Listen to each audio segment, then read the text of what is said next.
In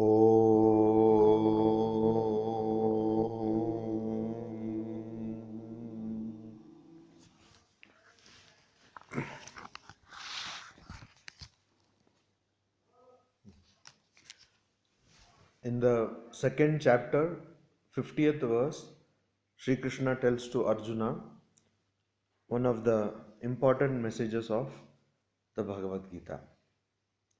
That is, Yogaha Karmasu Kaushalam. That yoga is dexterity in action. Before that, he says that one should be endowed with equanimity and should give up both the good results and the bad results that arise out of doing actions, and one has to devote oneself to yoga or to the realization of self or realization of the ultimate reality. With this attitude, with this perspective on the world and one's own life, one has to perform karma yoga. And karma yoga is dexterity in action, dexterity in work. So what does dexterity mean? Dexterity means not just efficiency of action, but it means that one has the ability to do action which will not bind oneself. Action that would not bind oneself. So it might be easier to do it in the case of success. When a person is successful, it might be relatively easier to not get elated or not get too much attached to the success. But that is not the test of this practice. The test of this practice is when a person remains undisturbed, unperturbed, even when there is a major failure. So karma yoga usually is one of the most misunderstood parts of spirituality. People say that Swamiji came and Swamiji said that one has to do action, and by doing action one would attain God. So Swamiji did not say that, because everybody is acting, and if by acting everybody would have attained God, then everybody would be knowers of God. Swamiji did not say that. Swamiji said that if you can perform action without selfishness, completely selfless action, then that is the path to attain or realize God.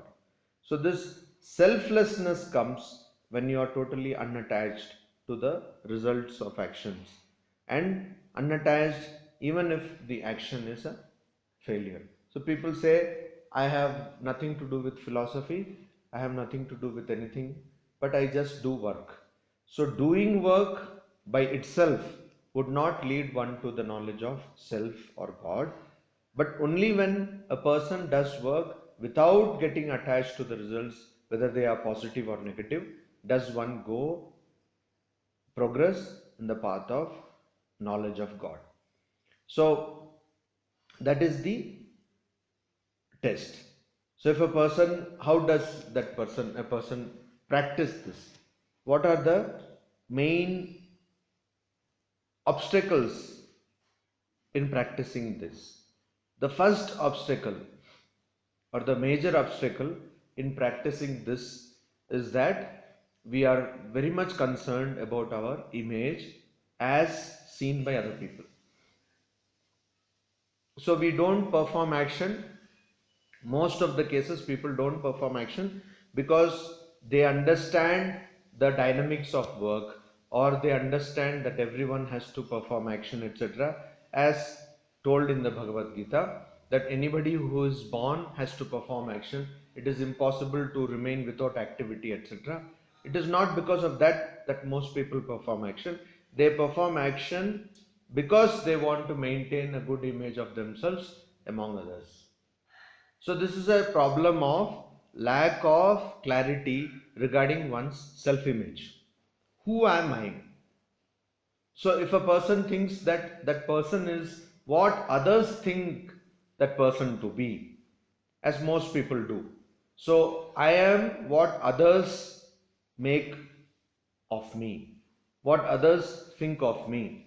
If others think of me as a good person, I am a good person. If others think of me as a bad person, then I am a bad person. So this self-image as seen by others, this is the major obstacle in performing not only karma yoga but most of the spiritual disciplines, or even in leading a life with an ideal. So a person cannot follow an ideal if that person thinks that what would people think of me? What would people consider me? I am a honest person. I don't want to indulge in corruption or be a part of it. But if I do that, what would the system or what would society think of me? So that is a big problem. So karma yoga, or the action what you do, is not action what you are supposed to do or what you like to do, but action which others want you to do. So that can never become yoga. That kind of action can never become yoga. So one does action because others want you to do, or that person to do a particular action, or others are dependent on that particular action, or apparently it seems that others are dependent. So this we get in the story of Valmiki. When Valmiki met Narada, and Narada asked, what are you doing? Why are you a robber? Why do you rob people who travel, etc.? So then Valmiki said that I don't do it for myself, I do it to feed my family. Then Narada asked him, okay, go and ask your family whether they are ready to share in the sins which you have committed by robbing travelers. And then his wife says no, his children say no, that is your duty to provide for us, and if you have to rob for that, that is your headache, we have nothing to do. So most of our actions, we say that we do them because we have been asked to do, or people expect of us to do. So that is a major obstacle. And the second major obstacle, so this obstacle also, the root of this obstacle is that we have desires. Why do we need that people have a good self-image about ourselves? Because we have the desire to be good. We have the desire to also be treated well. So if you have the desire that you have to be treated well, then automatically you would want that people have a good image of yourselves. Otherwise they will not treat you well. So for that desire of ahankara, it's actually the desire which comes from the idea of I-ness. So I am like this. So I need to maintain this image of myself. And how do I maintain? Not by understanding who am I, but by keeping an image of good person among others. Shankaracharya, in his commentary on the Bhagavad Gita, while commenting on one particular shloka, he says that this is impossible.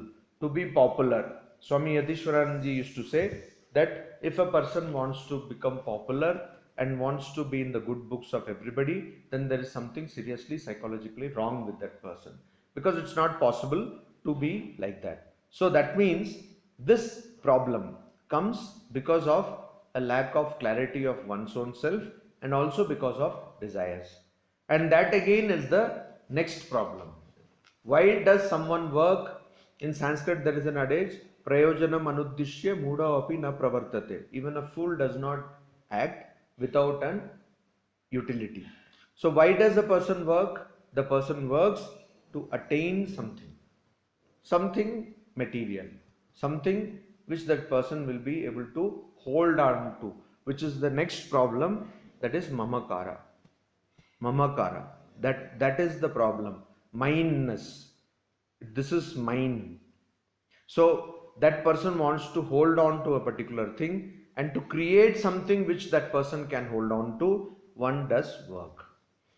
So you do work either to have a good understanding or good image of yourself, or to acquire something which you want to hold on to. It could be a car, it could be a building, it could be money, or it could be something else.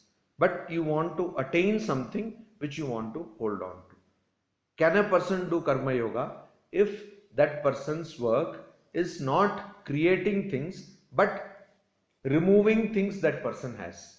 Suppose a person is doing work, and by doing work that person's property is being removed. So instead of giving, just imagine if there was a state in society where a person is working, and as a reward for work, whatever position that person has will be taken away from that person. Then will someone work? No, nobody will work. Why?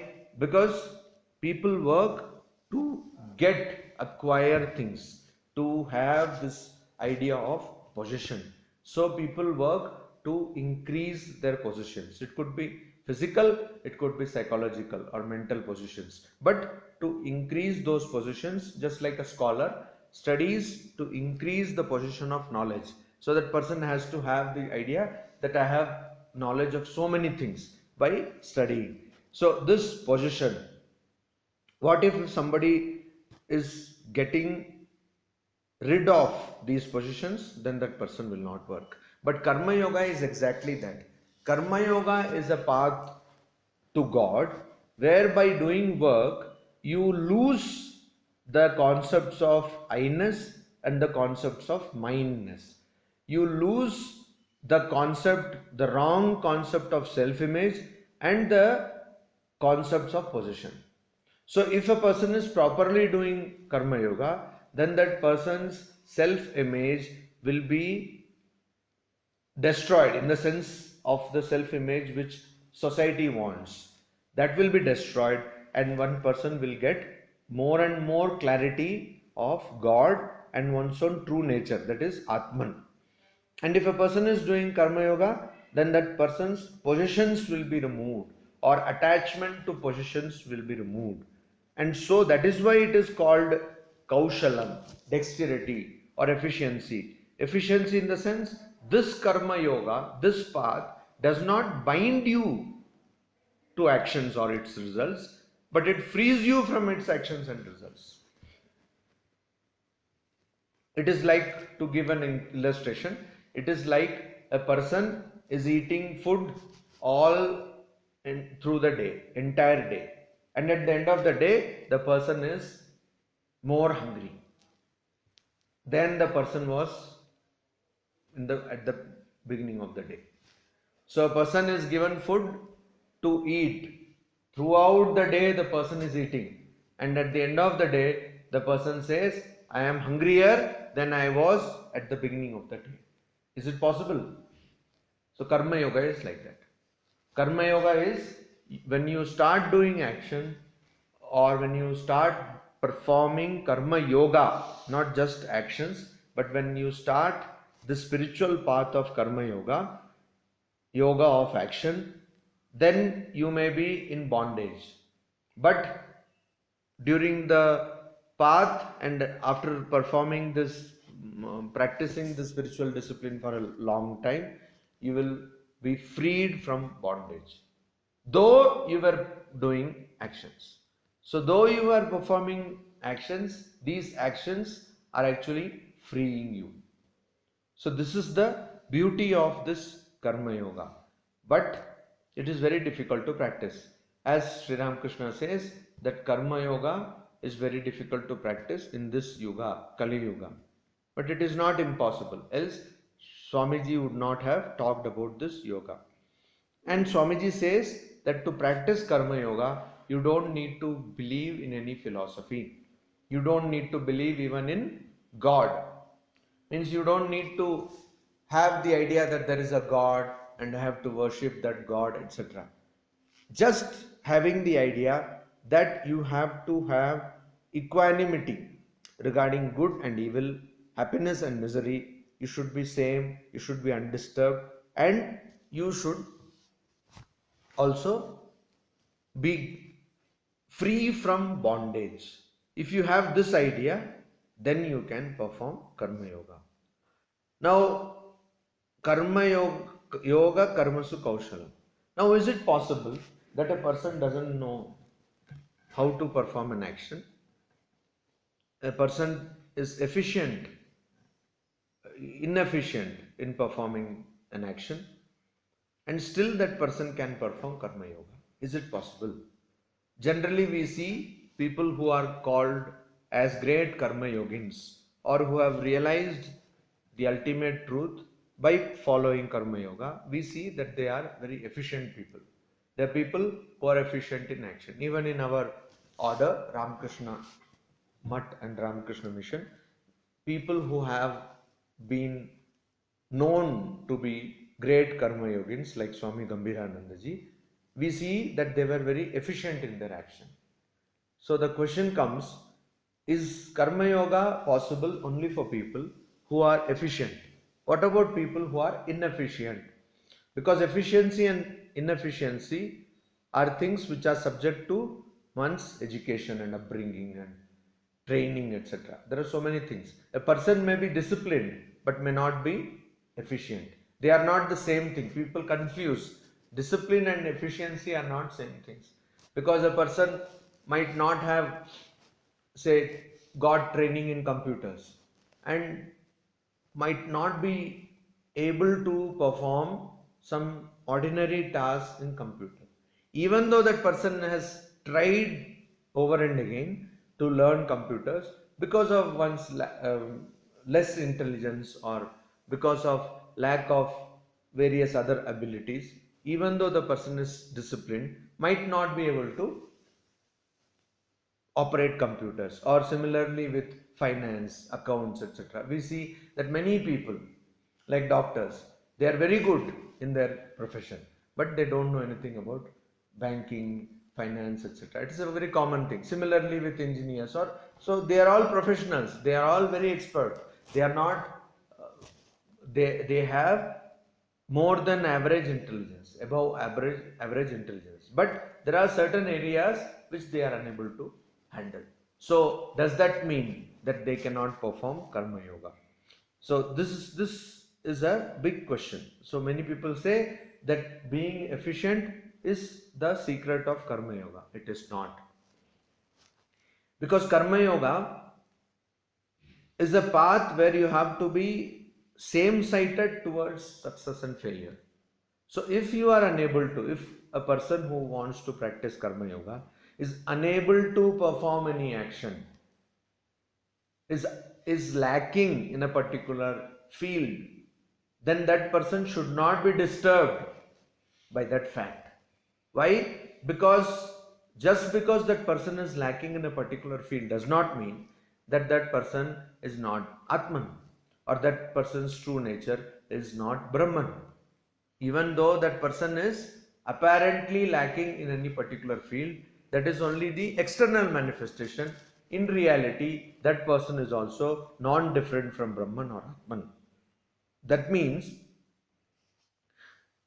as many people confuse, it is not true that Karma Yoga requires efficiency in action. Karma Yoga does not require efficiency in action.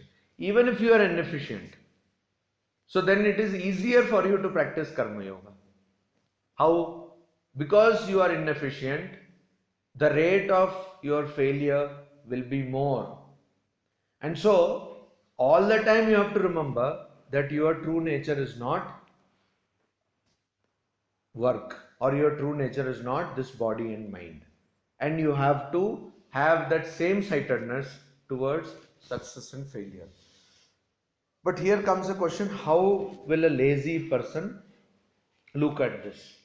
So a lazy person might as well say that, you see, I am inefficient, but though I am inefficient, I am Atman, so it is no problem. So I am not doing Karma Yoga efficiently, I am not performing my actions efficiently. But there comes the question of desires. A lazy person might be lazy and externally might seem to be not disturbed by the failure of an action, but has many desires, many unfulfilled desires. And these unfulfilled desires will lead that person to eventually do something to get those desires. For example, that person may not oneself do a particular action, but ask someone to do it. For example, the person may be lying down, may want a cup of tea, might not get up and make a cup of tea, but ask someone to get it for that person. So that is not karma yoga. Why? Because you are not trying to get rid of desires, or you are not trying to get rid of bondage. So karma yoga is for everyone. It is not only for people who are efficient. It is not just for people who are inclined to action. So there are some people who cannot sit quiet, who are always running from pillar to post, always for doing some action. So again, many people wrongly read that person's tendency and say that this person is most suited for karma yoga. No. Karma yoga needs, or any yoga, Raja Yoga, Karma Yoga, Bhakti Yoga or Jnana Yoga, needs a basic stability of mind. And that is why Shama Adi Shatka Sampatti, this is important. The control of internal sense organs, the control of external sense organs, forbearance, etc., etc. All these things are important as prerequisites to performing any action or practicing any yoga, any spiritual path. So here in Karma Yoga, before you are actually trying to follow Karma Yoga, you should have this idea that this universe is unreal. As we see it, it is unreal. Only then it will become yoga. A person who is performing actions, running from pillar to post, is not doing Karma Yoga, but it is Karma Bhoga. That person is just engrossed in actions, is bound by actions. So only a person who is not active, in the sense the person is very silent, calm in one's mind, can perform Karma Yoga.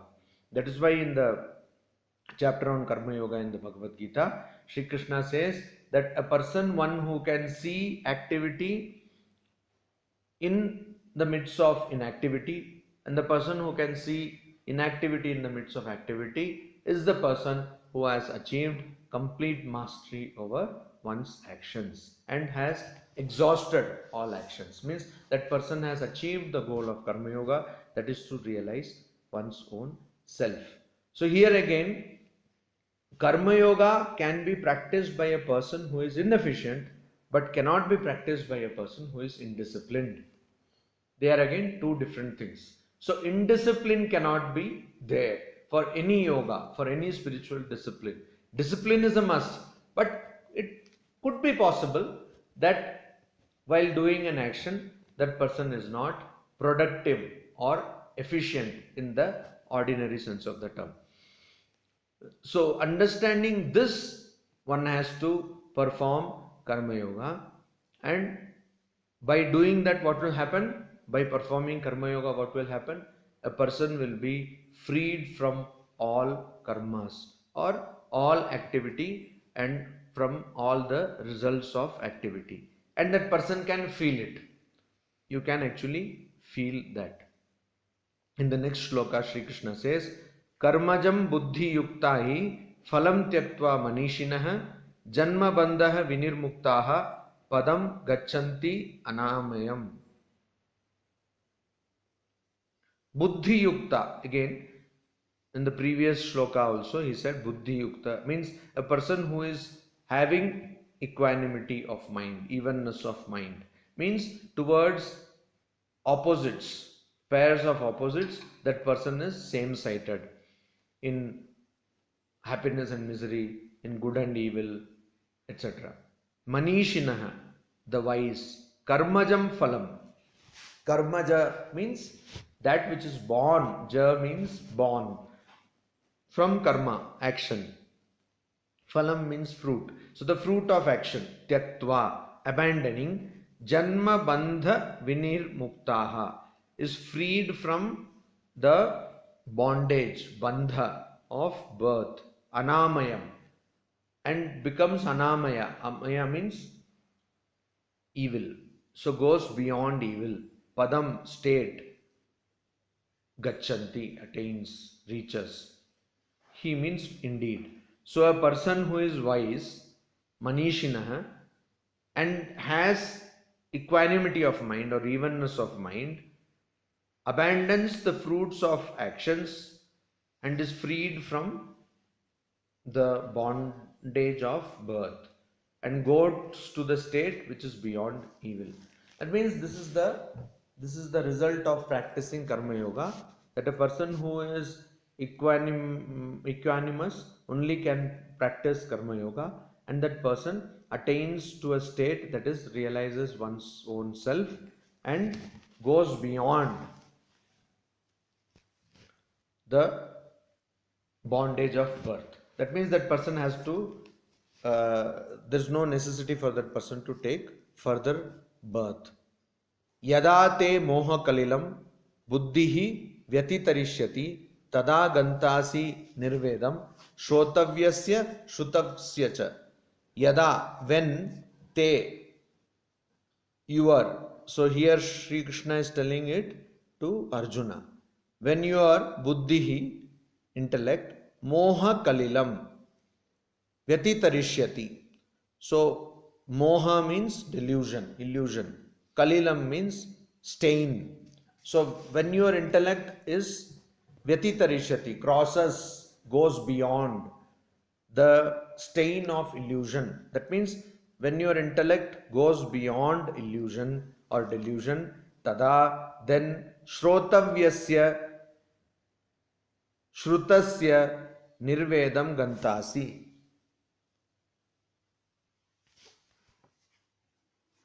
So when your mind goes beyond, when your buddhi, intellect goes beyond illusion, then shrotavyasya, what has to be heard, shrutasya cha, and what has been heard,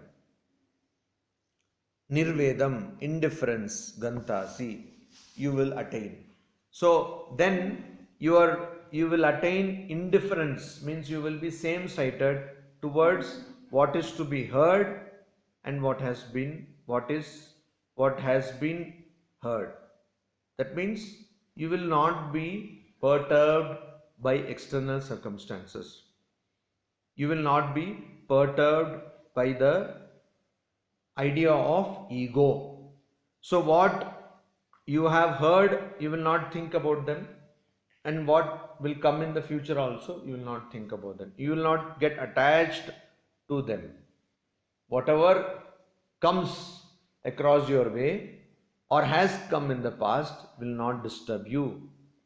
Then he says, Shruti vipratipannate yada sthasyati nischala samadhau achala buddhihi tada yogam avapsyasi. Yada, when, te, your, Shruti vipratipanna. Shruti means here opinions. Opinions, what you hear. So it is in continuation to what has been told in the previous shloka. Shruti vipratipanna. So whatever you hear, that is opinion. So earlier he says that once you go beyond the stain of delusion, you will not be bothered by what have you heard, means what opinions you have heard and what you will hear in the future. That means what somebody told about you will not disturb you, or what someone is going to tell about you will also not disturb you. Here he says Shruti means opinions, vipratipanna. So one is disturbed by the conflicts of opinions. There is this famous story of what? A person was taking a donkey. No, that person was taking donkey. Initially, that person was taking donkey with some load and walking. So some people saw and said, what foolish people they are. See, they have a donkey, but they are walking alongside. So he said, oh, okay. Then he sat on that donkey. And then that person said, what did that person say? What a fool he is. Ah. The load. He No? gives, on the donkey he is sitting. Ah. He is lying with load. But Ah. a cruel was riding the donkey. Ah. He is getting. He is such a merciless person, he is torturing the donkey, etc. Then he thought nothing. Then he took the donkey on his back, and then people. So keep on telling something. So people will be like that. There is another story. There was a sculptor, and he was making a sculpture, a statue, and then finally he made everything and the nose. And so he asked some passerby, how is the nose? And he said it is a bit sharp. Then he made it little blunt. Then asked another one. Finally doing this, the nose was gone. It got broken. Like that. So we are constantly disturbed by what other people think of us. So when he is telling to Arjuna, when you are Shruti Vipratipanna Buddhihi, your intellect that is constantly tossed, constantly swaying by the conflict of opinions, has become achala, has become firmly established, has become immovable, nishchala, immovable. Samadhau in samadhi means in the idea of self, your true nature. Sthasyasi, sthasyati, it will remain. When it will remain firmly established, immovable in the self, then you will yogam, self-realization, avapsyasi, you will attain. So you will attain self-realization when you are not bothered about. So people who are bohemian in their lifestyle, people who are carefree in their lifestyle, they also don't bother about anything. But it is not true. They bother, but they don't care. They say, I don't give a damn. So they don't care. But it is not that they don't bother. They have desires. But here it is a status where a person does not have desires, becomes desireless. And so that person is not bothered about the self-image which others have, but is bothered about what oneself is all about. Means what is one's true nature. So you see, basically what Sri Krishna is saying is, do not bother about external circumstances, do not bother about the results of work, do not bother about work itself, and do not bother about what you hear.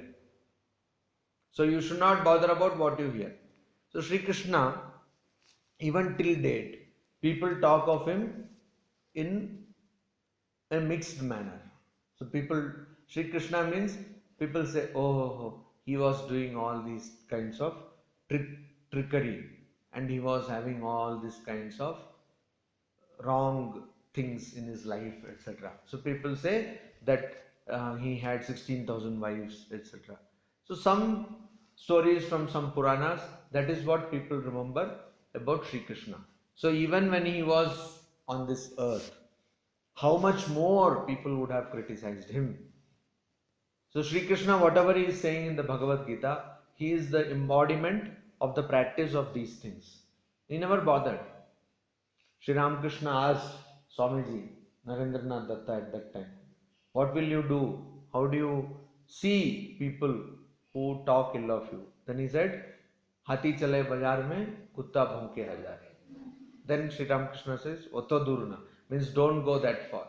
But that is the thing, and that is why Sri Ramakrishna also said, Lokna pok, means are they people or are they worms? Means they are struggling for their existence just like worms. So anybody who has to attain one's true nature has to turn a deaf ear to people. In fact, it is true even if one has to attain something in the material world. If you have to attain something great, You have to not bother about people. And only if you are like that, you will be able to perform any yoga and also karma yoga. Om Shanti Shanti Shanti. Hari Om Tat Sat.